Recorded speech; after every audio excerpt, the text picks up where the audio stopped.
අපි අද කියලා දෙන්නේ අලුතෙන් ගත්තු ගෑස් එකක් ගෑස් ලිපට සම්බන්ධ කරගන්න ආකාරය.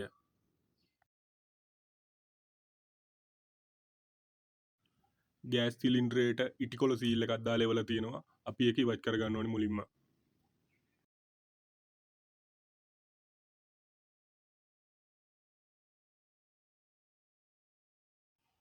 ඉටිකොලේ ඉවත් කරගත්තට පස්සේ අපිට ආයෙ හම්බ වෙන ප්ලාස්ටික් මූඩියක් වගේ එකක්. අපි ඒක අයින් කරගන්න ඕනේ. මේ තමයි ගෑස් සිලින්ඩරේට හයි කරන ගෑස් රෙගියුලේටර් එක. අපි ඒකේ කුණු එහෙම තියෙනවා නම් අපි හිදගෙන සුද්ධ කරගන්න ඕනේ මුලින්ම. ගෑස් රෙගියුලේටරේ මේ විදිහට ඔබන්න පුළුවන් කොටසක් තියෙනවා. අපි ඒක ඔබලා තමයි ගෑස් සිලින්ඩරේට සම්බන්ධ කරන්න ඕනේ. මේ වෑල් එකෙන් තමයි ගෑස් සිලින්ඩරෙන් ගෑස් රෙගියුලේටරේ අයින් කරන්න නැතුව වහන්නේ අරින්න තියෙන කොටස.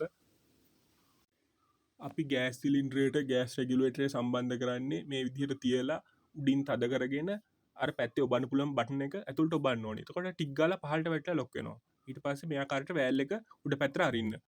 ඊට පස්සේ මෙහෙම හොල්ලලා බලන්න තද වෙලාද කියලා හොඳට. මේ වෑල් එක කරකවලා ගෑස් භාවිතා නොකරන වෙලාවට ආරක්ෂිත විදිහට වහලා තියන්නත් පුළුවන්. අපිත් සමග රැඳී සිටියාට ස්තුතියි.